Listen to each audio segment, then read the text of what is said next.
Hello mga kakasina! Ako po ulit si Ate Angel ng Kasina ni Angel, and for today's video, tuturuan ko po ulit kayo ng another dessert recipe na baka hindi mo pa nagagawa or nasusubukan sa iyong kusina, kaya't panoorin mo na ang buong video dahil madali lang po ito. So una, dito sa ating kasirola, naglagay na po tayo dito ng 2 lata ng evaporated milk. Yung bawat isang lata po ay meron siyang 360 ml.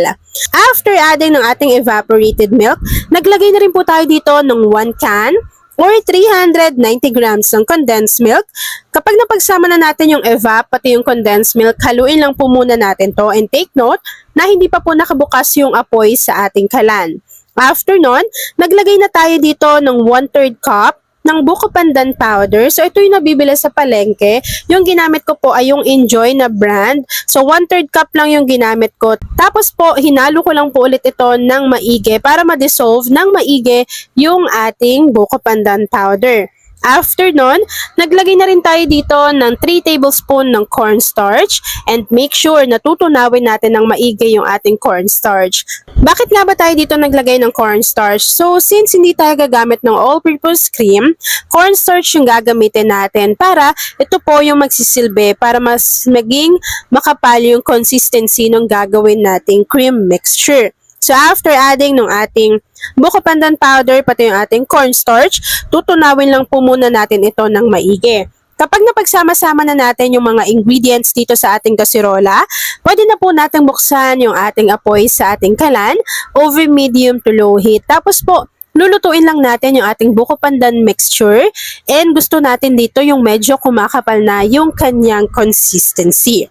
So habang hinahalo natin yan at hinihintay na kumulo at kumapal yung consistency ng ating mixture, please don't forget to like and follow yung ating Facebook page, Kusina ni Angel. Kung meron ka ring Instagram, paki-follow na rin ako doon, Kusina ni Angel.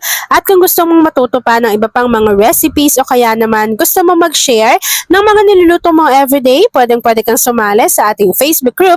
Andyan lang po yan sa ating Facebook page. And yes mga kakusina, meron na rin po pala tayong TikTok account. I-search nyo lang yung Kusina ni Angel _official.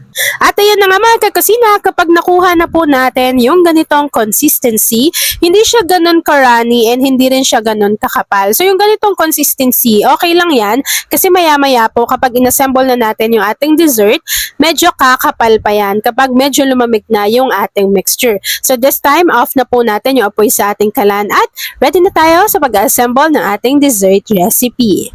Para sa pag-assemble ng ating dessert, so meron po tayo ditong 500 ml ng microwavable tub. Tapos po, nilagyan ko lang yan ng tig-konting mixture na niluto natin, yung ating buko pandan mixture. Bago, nilagyan po natin yan ng tig-2 piraso ng graham crackers. After adding ng ating graham crackers, maglagay lang po ulit tayo dito ng niluto natin ng buko pandan mixture. Nasa sa inyo na kung gaano kakapal or gaano kadami yung mixture na ilalagay ninyo. Kapag nailagay na po natin yung ating mixture, naglagay po tayo dito ng Tita Ellie na green kaong. Ito yung natira sa ginawa kong dessert nung nakaraan. So since gagawa ulit ako nito, so, naglagay na tayo dyan ng Tita Ellie na green kaong. And yes, mga kakusina, wag nyo na isama yung syrup, yung kaong na lang. Tapos sa inyo na kung gaano karami po yung ilalagay ninyo. After adding ng ating kaong, maglagay ulit tayo dito ng 2 piraso ng graham crackers at ilalagay na po natin yung pinaka-finale na mixture. So kapag na-assemble na natin yan, so bali nakagawa ako dito ng 4 na piraso na tig 500 ml. Kapag na-assemble na natin yung ating cream, graham, ganyan, sa pinaka-ibabaw, naglagay lang po ako dito ng green kaong at green na nata de coco. So kapag nailagay na natin yan, mas better sana kung may cheese, kaya lang wala na akong keso. So kapag nailagay nyo na yan dyan lahat, hihintayin lang po natin itong lumamig, mag-set at mag-firm, and then after po nun, ipapakita ko na sa inyo kung ano yung natapos nating easy dessert recipe.